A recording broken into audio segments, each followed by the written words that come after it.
Looks like we are at 7 o'clock right now, and as always, we're going to give it a minute or two until we get the South Carolina normal cannabis conversation started. So just bear with us and see if we get a couple other folks to join us here on the Zoom call.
I don't know. For some reason, that camera just does not seem to be focusing accurately.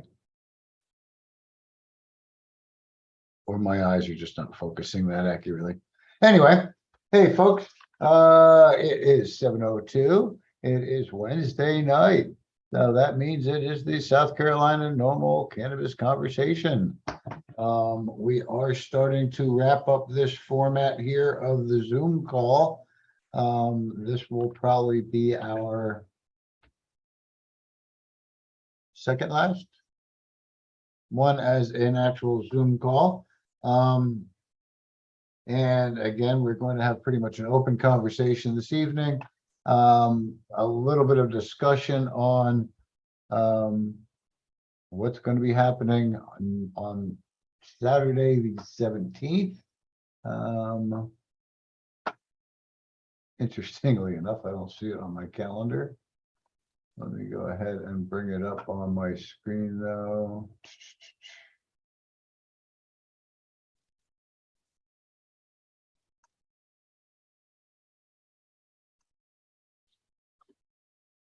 Let me open one more tab on this thing.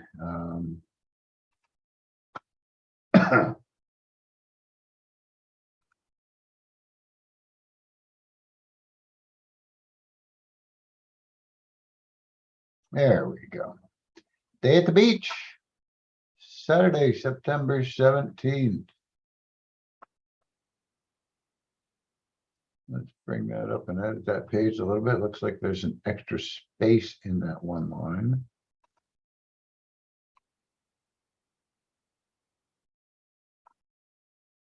All right. We have posted that event to our Facebook page as South Carolina Normal's advocate at Folly Beach Day. Again, scheduled Saturday, September 17th. Start time at about 10:30 in the morning. Let me try and move that camera just a little bit. Weather, it is not an all-weather event. Weather dependent, I guess is the phrase I am looking for. Let me do a real quick, see if I can see a forecast for that far out.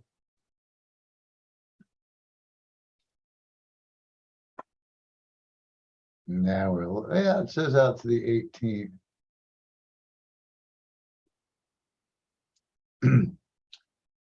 At this point, yeah, it looks good. It says high of 84, mostly sunny, 1% chance of rain. Now, mind you, we see weather forecast change hours before the weather rolls in or whatever. But let's take this as a good sign, considering it's showing rain like every other day around it, a pretty significant amount. We will plan on bringing our tent.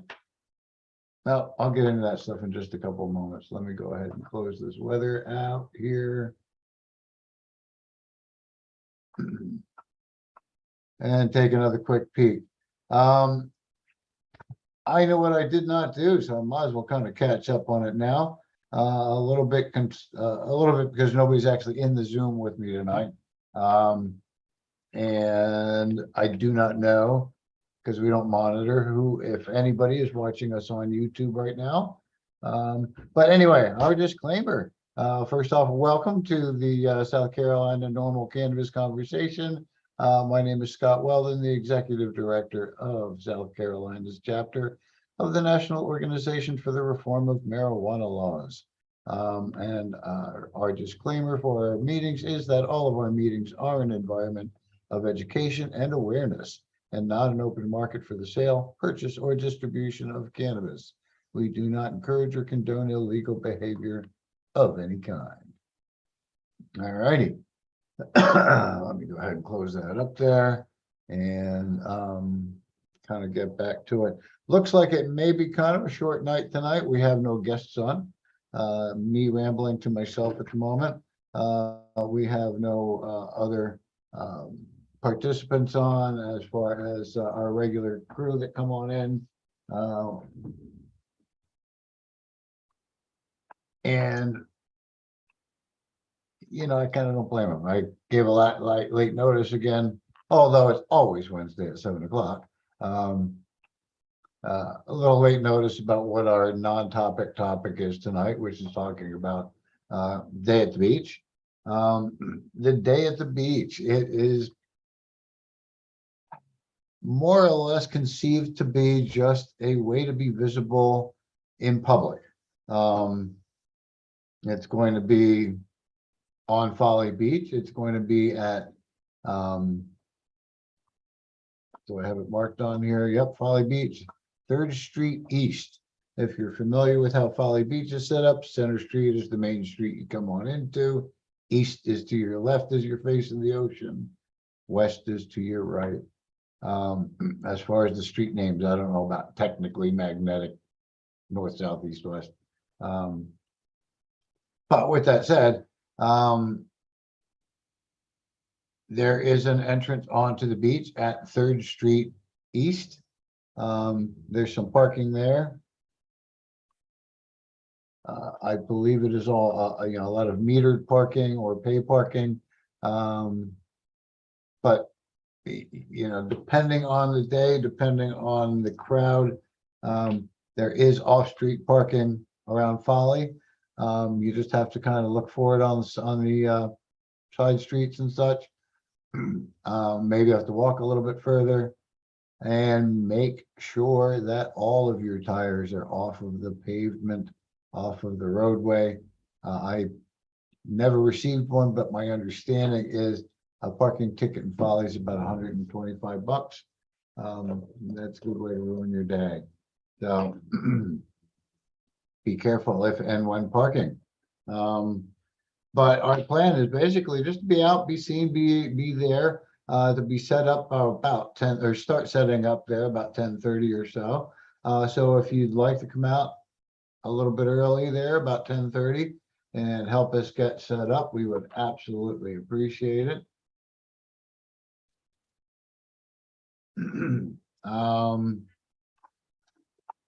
My understanding is that one of our participants is going to be bringing some cornhole boards, and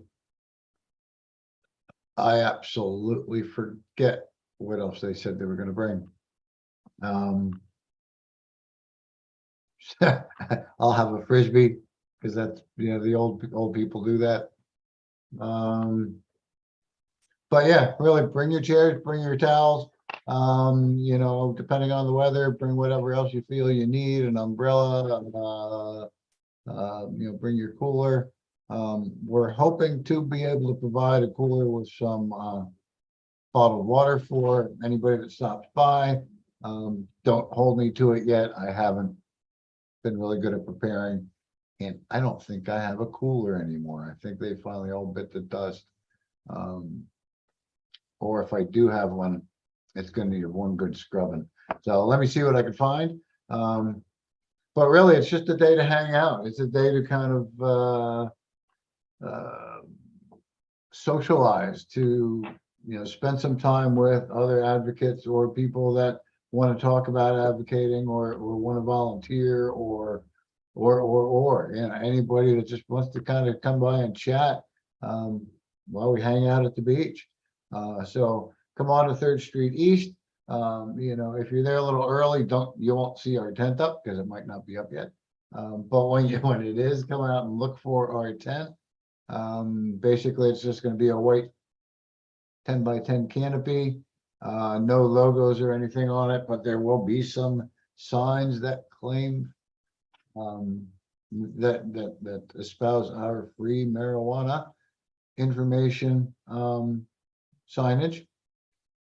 So gonna probably try and keep it pretty light, single table.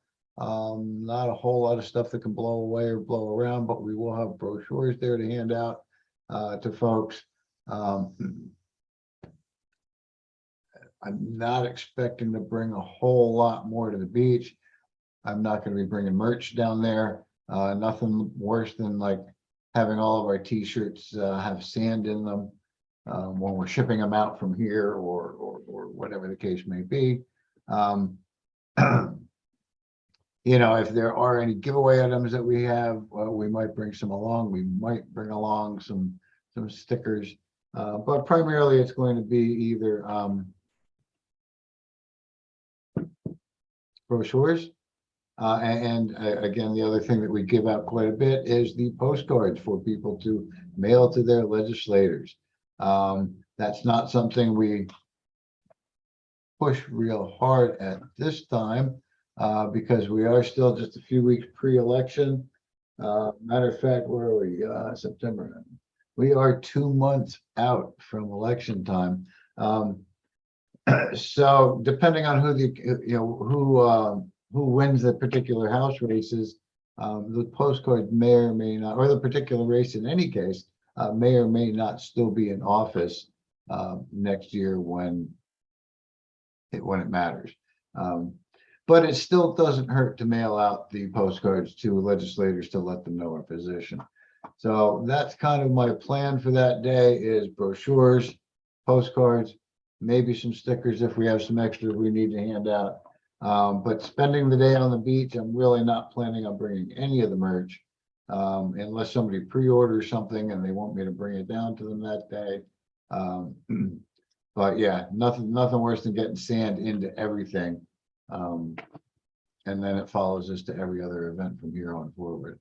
So we're keeping it light load. Like I say, our 10 by 10 tent, our brochures, our postcards. And some of those maybe items. I see Josh has joined us tonight. Hello, Josh. How are you? Doing good, Scott. How are you? Good, good. While I have you here real quick, I had one question. We had some of our materials that we left up there with you. And I'm wondering, did I leave you a 10-foot banner by chance? Yes, there is a banner. I know I don't know if it's 10 foot. It's the banner that we put across the back of the tent. Okay, that would be the 10-foot because I wrote down in my notes that I gave you a 4-foot one. And then I ordered a 4-foot one, and then I found I had 2 of them. I'm like, well, hold it. So last time we set up, I'm like, well, where's my second 10-footer? Now I know why I think it is. Okay. I knew I left you one of them. I wrote down the wrong one that I left you with. So, okay, cool. At some point, I'm gonna pick up another banner for another 10-footer. But yeah, watch for our 10 by 10 tent down on the beach, depending on how windy it is. I will make that, that caveat there is depending on how windy it is. Wind is probably one of the biggest enemies of those tents. It will pick them up and tumble them and allow them to just twist and curl and, you know, tie themselves into knots. So, you know, I will bring some methods to weigh it down as best we can. We do put a banner on it. That banner could sometimes act like a bit of a sail. We'll have a small table with a banner. Again, depending on how windy it is, and we'll do our best, even with a, you know, some good breeze, to be able to set it up. And just hopefully use the air to our advantage. And we'll bring weights and actually empty buckets and stuff so we can fill with sand to hold the tent in place. Put some weight on them and they tend to be pretty durable. Heck, the one that we just took out last week or last time, a couple weeks ago, I was trying to figure out how old it was. I don't think we got it in 2017. I think we had it though in 2018. So it might be like a 4-year-old tent. Now, mind you, for some of that, you know, a while now, it hasn't been in use. But it's also a lot of that time been stored in the back of my truck. So the weather has really been detrimental to the top. The top is starting to kind of just disintegrate. It's dirty, it's disgusting. It's time for another one. So we do have another one on hand. It is not branded. It does not have any of our normal branding on it. So again, watch for our banners, watch for our free marijuana information signs. And that's about it as far as the advocating day at the beach. Besides that, you know, bring your beach gear, bring you know, bring whatever it is you bring to the beach. Beware of seagulls if you're bringing food. I never really bring any kind of food. We bring our bottles of water. But again, living as close as we do, the wife and I go to the beach for an hour, hour and a half, you know, sometimes 2 hours. And then we go home. You know, it's relatively close. We don't go on weekends and holidays during tourist season because it takes our 10 minutes drive and turns it into 45 minutes or more. So we don't do that. But yeah, bring your beach stuff, man. Bring your family, make this a social event, make it a family event. There's no reason why we shouldn't bring our families to a advocate for Cannabis Day. I don't know if I will bring our fact sheet stands or not. Again, just because of trying to stand them up in the sand and any potential wind. I'm gonna have to work on a method on tying them up to the legs of the booth or something at some point. Generally we weigh them down depending on where we're at. We can weigh them down, but again, not really a necessity. We'll bring along the QR code for our fact sheets and we'll talk about them and people can shoot the QR code with their phone. And, you know, hopefully that'll be at least the first start. But the main thing is just to kind of chill out, hang out, maybe catch somebody's attention, have them walk over to our booth, chat with us a little bit, hand them a brochure, tell them about our freedom card, hand them some postcards, tell them how to reach out to their legislators. You know, maybe make a new friend, maybe make a new member, maybe make a new volunteer. You never know. Hopefully we don't make any enemies.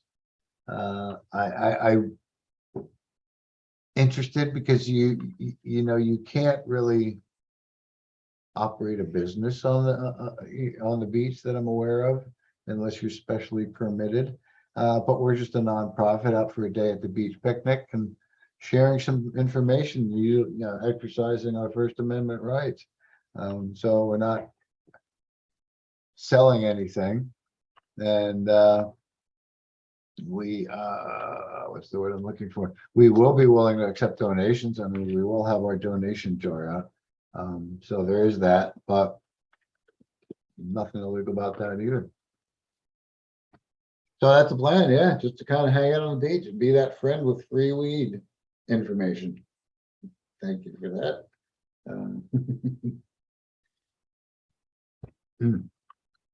I forgot to grab my water here and I'm getting a little bit of dry mouth. I'm gonna put you on mute just 1 second while I quick run and grab a water.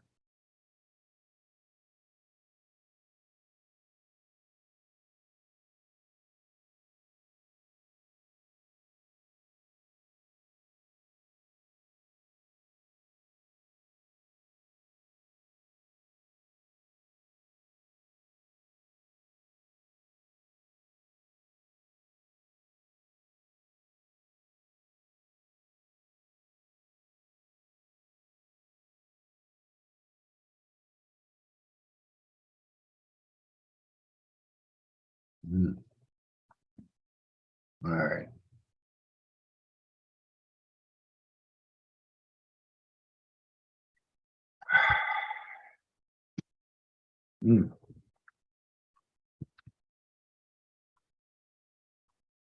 Yeah, I gotta finish eating that gummy I just ate. Probiotics gummies. If you need probiotic stuff, these are really tasty. No, they are not a sponsor of NORML, sorry to say. Or not that I'm aware of anyway, but they are tasty. All righty. That's about all I got to talk about for the day at the beach. As I mentioned earlier, just a kind of reminder, Vaughn Postema, our board secretary, mentioned she was going to bring, I think, some cornhole boards and some other beach game. I don't remember what the heck she said. I'll also bring my Frisbee, because that's about all I got for beach game stuff. But if anybody has anything that they want to bring out.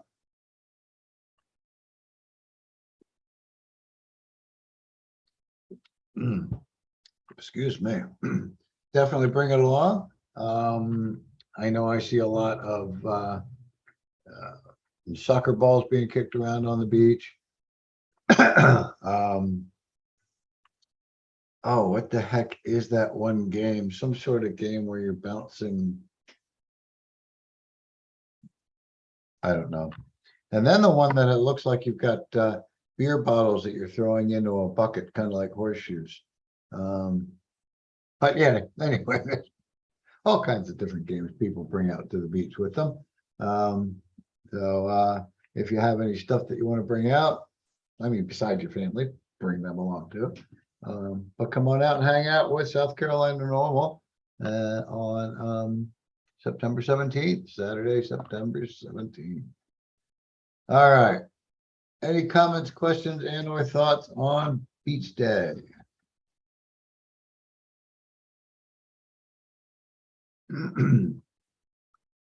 All right, I am going to move on real quick. Again, we'll probably won't be running the call too late tonight, but there are a few things I do want to talk about. We'll briefly talk about the following month as well.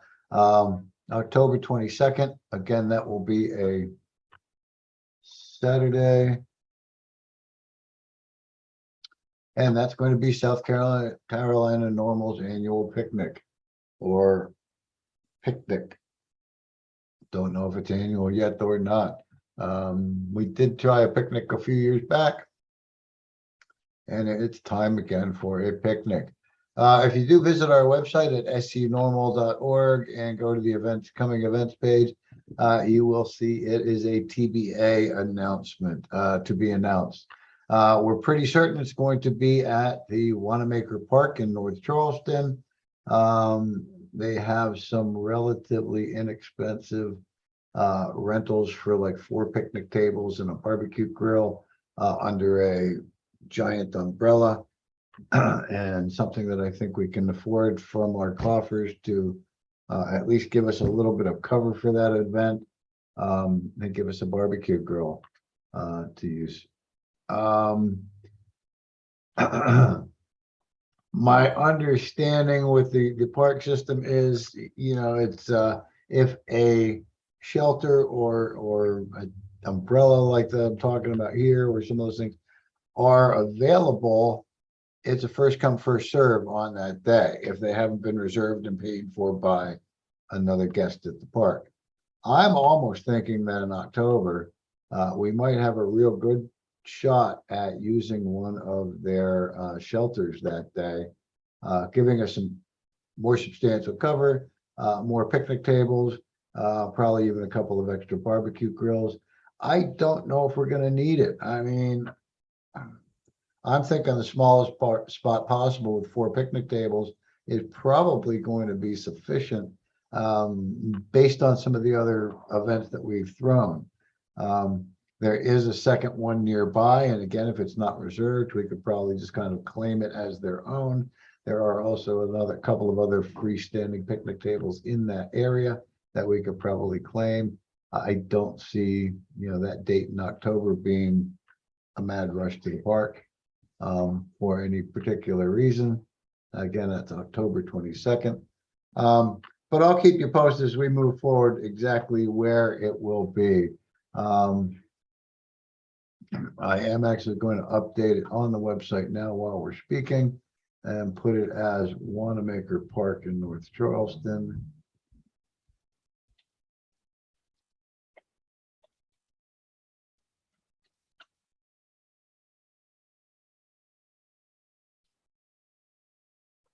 I think it's 2 ends. Yep. Let me get the address in there, make sure everybody has all the information they need.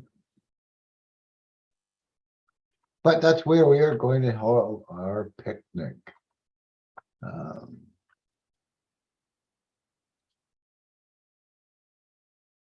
see if this works.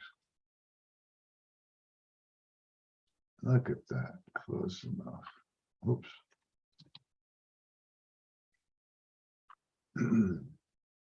Oh, times on that picnic. Well, I forgot to mention times. I mentioned October 22nd. That will be 11 a.m. to 4:20 in the afternoon. So 11 a.m.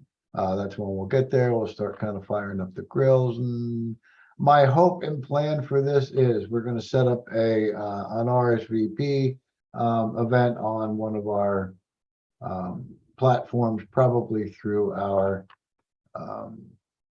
Action Network. We'll set it up as an Action Network event so we can keep an idea of how many people will be attending, if they're bringing family members or not, so that we can kind of calculate how much food we might have to have. Our plan is to be able to provide water and soft drinks and hot dogs, hamburgers, condiments. We're asking the folks to bring some maybe a covered dish, maybe some chips, some of the add-ins that we would need to make it a picnic. Heck, if we have a charcoal grill going, have some stuff to make some s'mores, who knows? But that's kind of the plan for this, is to make it a bit of a small afternoon event, again, from 11 to 4. So that gives us about 5 hours of hot damn fun. There in Wanamaker Park in North Charleston. Last but not least, and I've mentioned this again last time, so I might as well throw it in. Our only other scheduled event at this point is November 13th. I believe November 13th is a Sunday, but now I'm gonna have to go look. Yep, that is Charleston Pride, and as some of you may know, we have attended Charleston Pride since our first year of forming. And the civil rights movement of the LGBT community and the civil rights movement of the pro-legalization movement have been hand in hand for decades. I thought it was appropriate for us to go when we first kind of started. Somebody actually says, you need to be there. And they told me this like after applications were done being accepted. But they happen to have a connection on who we could get a hold of and still get in for that event. And we participated at each Pride Festival, Charleston Pride Festival since. Fun event. I must say it's kind of an interesting and fun event, especially for myself until I went to our first one. I had never been at any kind of Pride event, at least not that I can remember. And definitely a feel-good event. People are out being happy and free, and they're more than happy to come over and talk about cannabis. I know one of the years, I don't think it was the first, but maybe the second one, we had some of our NORML stickers made up in rainbow colors. Handed out a bunch of stickers and things like that. Again, it's more of an informational effort just to be out, be seen in the community, and hopefully help get more support. That's November. December, as we've talked about many a times on our Zoom calls, one of the things we're trying to get back to is at least holding a monthly type event. Haven't thought yet about December. A few years ago, we tried to do an after holiday event, and I remember very well. It was the 28th of December. I got up this morning, that morning, I had to start preparing things, and I got so sick. It was so late that I really didn't want to start calling people and tell them not to come. I thought I could kind of like wing it and hopefully have a couple people here to cover for me. And some of the folks that came, they had some fun. We made some good connections, but I got so sick. I ended up in bed, shut behind closed doors. I'd try and come out every now and again and just see how everybody was. And they'd tell me, just get back in there. You're too sick to be out in public. With my famous stomach issues. So anyway, I would like to try another holiday event, another get together like that. Again, that one was one where we sort of did a holiday covered dish. I like covered dishes, I gotta say, because it takes some of the responsibility off of me. On the flip side of that, you see some interesting dishes come in sometime. Somebody made something at home, and you gotta wonder, like, where did they get that recipe from? But anyhow, and some are very good as well. I don't want to disparage all of the treats or dishes just because one or two were kind of uncertain what they were. But those are always fun. I will definitely keep you up to date if we decide to do something like that. I mean, the last one I tried to do it here at my home. I'm not sure how much I really want to try that this time. But we've got a couple of months out till December. I've got a trip to Florida in between there where I'm going to go visit my mother for a day or two. So I'll kind of keep you posted, but yeah, it's either going to be like a late December, early January way of kind of, actually I should probably make it late December because I still got to start planning, and we have not thought about or talked about planning another press conference lobby day up at the State House. I'd like to try and plan this a little bit earlier in January and really kick off the legislative session, the 2-year cycle that we will be starting with our new legislators that will be elected into office this coming November. Oh, talk about that. I do want to backtrack real quick here, not so much backtrack, but sidetrack. I have to go double check, but I think I finished going through all 124 races and emailing out to candidates in all the 124. Well, I fib, not all 124 races. I was only emailing out to candidates and or incumbents that we do not have any information on that were in a contested race.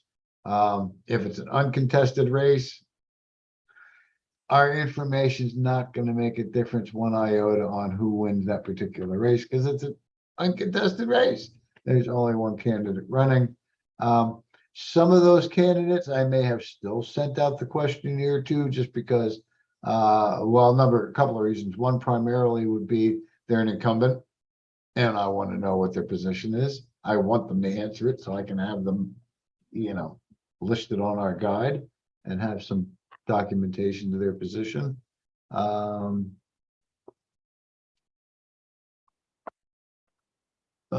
got somebody else coming in here real quick. So I did finish doing that just the other day. I did, but right before the call, I went over to the questionnaire to see if I've gotten any new responses. And I have gotten 3 new responses from candidates. That puts us up to 29 responses from candidates. That's not all for the generals, I must say. We're using the same questionnaire that we used back in the primaries, and we had, I want to say maybe 20 responses at that point. So just from my last round, I've only really gotten about 9 other responses from candidates. Generally, what I will do is I will message it to them on their Facebook page if they have a Facebook page. If they're an incumbent, I will email or message it to them through their page at the sestatehouse.gov site. If they're a candidate that's not an incumbent and they have a website where you can message to them through, I will do it through there and through their Facebook page if they have both. And if I can't message them through their website, but they have an email address, then we'll email the questionnaire to them. So I've tried to hit them a couple of times. I did just notice, like I say, in the past couple of days, I've gotten 3 new respondents since, I want to say since Monday. And it's kind of interesting. If you go to vote.normal.org and you go to the South Carolina races, you're seeing a lot more color filled in. We're getting a lot more candidates and even incumbents either answering the questionnaire and or showing their cannabis position in some manner or another. I will admit that you will go through that Smoke the Vote guide and you will see some candidates with a grade and you'll see no link to documentation or anything particular at that point. But those are generally ones where I have either pulled some information from their voting record or I went through Marijuana Policy Project's voter guide and borrowed some data, I guess we'll call it. Took some of their grading information on a couple of candidates that I had no information on. And mind you, I took that from a post that was from someone sharing Marijuana Policy Project's voter guide and telling them to refer to ours as well. So hopefully between the 2 of them, we're getting some good rounded candidate information. You will see quite a few number of A's in there, and that is based on our rubric for our CREST questionnaire. To get an A grade, an incumbent, a legislator that is a candidate will have needed to either sponsored or co-sponsored or voted for cannabis legislation reform in a positive way, from our opinion, to get that A grade. And it has to be an outright, and it's not just for medical. I mean, this is for sponsorship of legalization. A B grade is medical. If you want medical, but you don't want full legalization, or you're not interested in decriminalization, you'll get a B from our rubric at this point. Same thing, you don't get an F unless you actually sponsor, co-sponsor, vote for anti-marijuana legislation. Yeah, you'll get a D, you'll get a C, depending on your either voting history or your position. But you won't get an F unless you're actively legislating against it. But anyway, we did have 3 more answer. I know one of them I was kind of asked a couple of times. He is in the next district over from me, and seems to be relatively conservative. But I'm going to backtrack a little bit, because again, we know this is not a partisan issue. I know from listening to other advocates that are more conservative than I am, that he does support, I believe, medical usage at least. So I will be interested to go through and read his questionnaire and see exactly where he stands.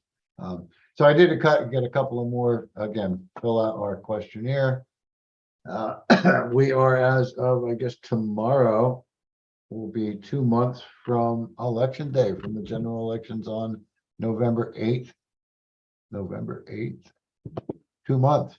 So we're right about the point where I thought that the Smoke the Vote guide would be going live. It has actually been live for about 3 weeks now. So we have been starting to push it.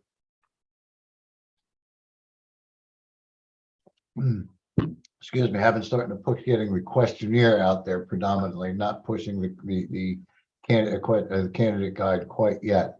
We probably won't really be pushing the candidate guide to the public until about 2 or 3 weeks out from election day.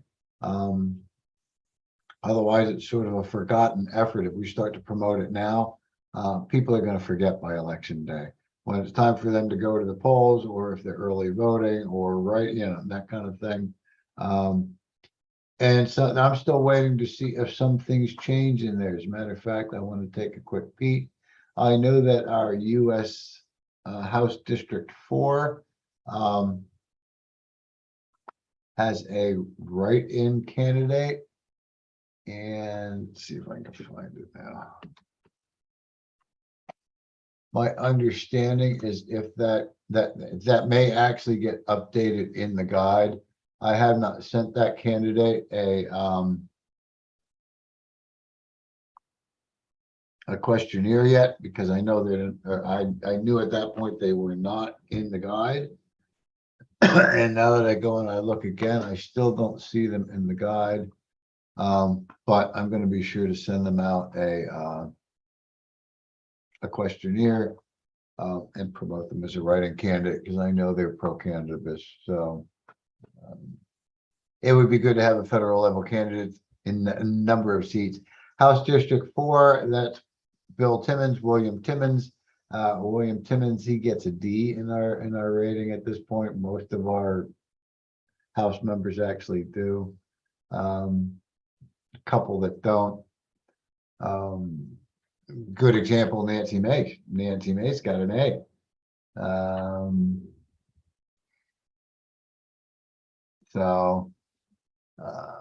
Not all of our U.S. House House of Representatives are D's, but most of them were.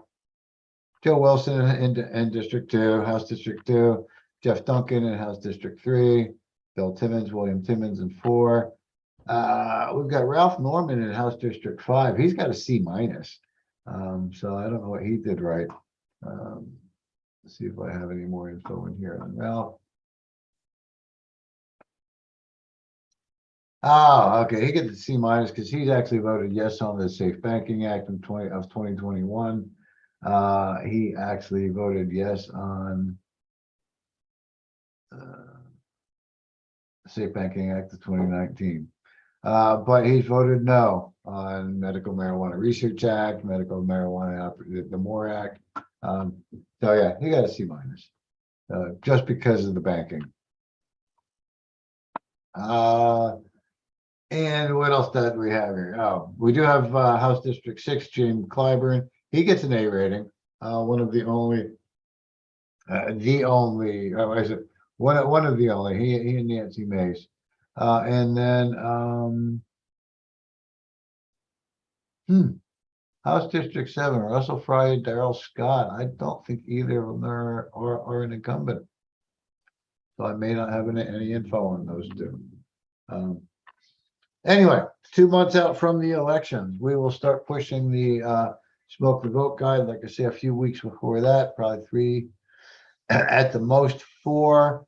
And when we do those further out ones, it's going to more be saying, hey, help us update this guide. Click the I know this candidate's position button and try and link us to any information that you might have on that candidate and their marijuana policy position. All right. Oh man, I rambled longer than I thought I'd be able to manage tonight. It's already 7:45, so I'm going to kind of touch base on a couple more things. Next Wednesday at 7 p.m. That is a second Wednesday of the month. As many of you know, the second Wednesday of the month is always our normal public open meeting. I used to kind of call it a membership meeting, but non-members are always welcome. So it is just our open public meeting of South Carolina NORML. At that meeting, our agenda basically covers a little bit about highlights of what's going on federal level legislatively, what's going on statewide legislatively. As all of you know, not a whole lot going on either of those at this point. A little bit of movement federally we can talk about next week. But again, nothing here state level that we'll even have to talk about until December, past January, most probably. And then after that, we do go over again briefly what's going on with the chapter, any chapter news, our plea for volunteers and or board members and or help of any kind, supporters, sponsors. And then, of course, we follow that up with kind of going over some of our coming events, which we've just done tonight. Coming up as we move forward in the future, I will still be here every second Wednesday doing the monthly call, but we are changing our format coming up in the next couple of weeks. We are changing from the Zoom call format to using a streaming app called StreamYard. So instead of being a call like this where everybody's kind of on the call, and we can fit, like, according to our agreement, our fees, I think we can get 100 people into the call. This is a little bit different. It is a live stream. We'll be live streaming to multiple platforms. So we'll be initially at least the live streaming to YouTube and to Facebook. And then participants, instead of joining us in on the call, the only people that will be joining us in on the stream would be actual people we're interviewing and or a table of people talking, or it might just be myself and our new co-host Vaughn Postema. And then we will be able to, through this StreamYard app, follow and track comments on both the live streams as they happen, so that our participants, instead of actually joining us on the call like a Zoom now, they would join us by watching the live stream on either our YouTube or our Facebook, and then interacting with us through the commenting section. And that's going to be sort of, as they call it here, a podcast format. Yep, we're going to, instead of a Zoom call, we're going to a podcast type format. It does better for, I think, for our branding. And I think it's going to help us reach out a little bit more because, as many of you know, we do live stream these to YouTube, to our YouTube channel. We don't have a lot of subscribers. We just turned, we just hit 100 a week or two ago. So it's not like we have a lot of people. And people that actually watch each video, is smaller number than 100. Anyway, we're really hoping that with Vaughn coming on board and kind of taking the reins for the most part, she's going to add some new energy to the project, some new eyes, some new positions on how to run it. She's done podcasting before. Excuse me, before, and I could really use the help with formatting this out. So I'm really looking forward to it. That should be coming up. Let me pull my calendar back up here again. Later this month, the 21st, the 28th. I'm gonna have to go check my conversation with her. 21st. Okay. So we will kind of follow up with this next week on our call. Instead of having to come on and find the Zoom login, unless it's somebody that we're interviewing and or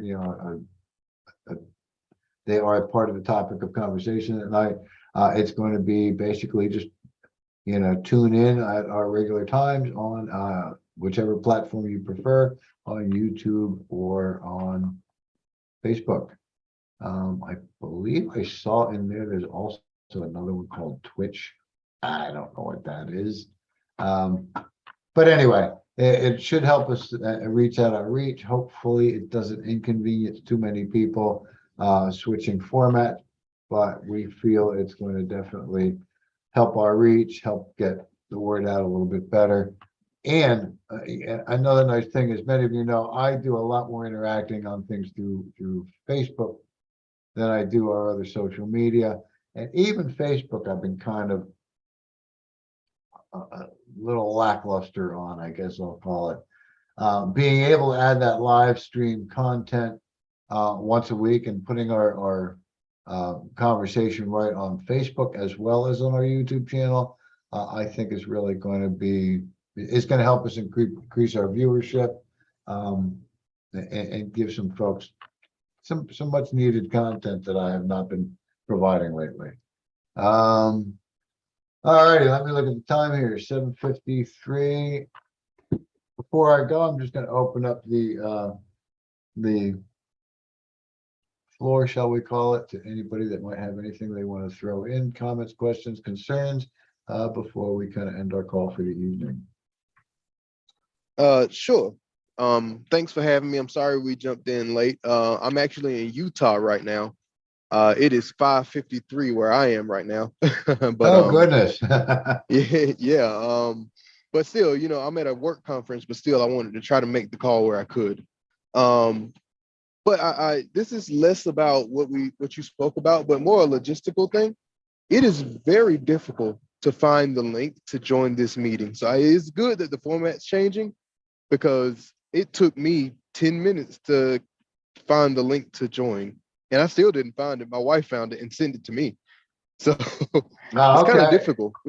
Yeah, you have to have the link and the password, and I think sometimes people had difficulty joining, or I've had people say, hey, I tried to join and nobody was there, and yet I get emails that joined the day before or an hour and a half or 2 hours after, because maybe they were in a different time zone. I mean, I don't know exactly, but